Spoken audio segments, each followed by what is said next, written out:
Hello everyone, welcome to my video. My name is Elif Altun and I'm a student in Bilkent University in Department of Industrial Engineering.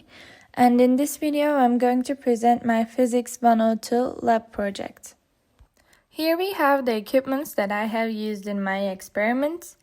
I used a conducting wire to make a square-shaped loop. The length of one side of the square was about 3.5 centimeters. I measured it with a ruler and I made a total of 40 turns. I used a coil. The coil has 200 turns, a radius of about 10.6 centimeters and a resistance of about 1.2 kiloohms as it written. I used two power supplies, one for connecting the coil and one for connecting the square frame loop to power supplies in order to make the current flow through them. I used cables to make the connections, and I used some support assembles such as rope to make the loop rotate freely when torque exerted on it, and I used a ruler to make some measurements.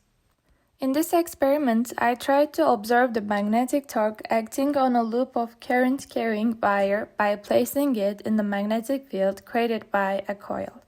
First, I connected a 21.4 volt DC voltage source to the coil and passed a current of about 17.8 milliamperes through it. In this way, I created a magnetic field around the coil, and I calculate the magnetic field at the center of the coil as about 21.1 microtesla.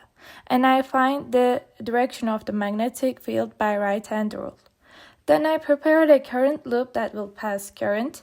I took a conductive wire, burned its ends so that I could reach the copper part of the wire, and I bent the wire into a square shape to create a current loop. I measured the current passing through this loop as about 4.94 amperes. I placed the current loop in the magnetic field created by the coil with the help of ropes.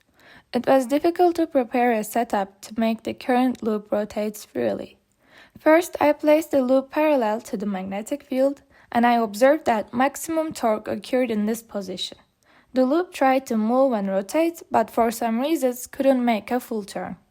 Then I placed the loop perpendicular to the magnetic field.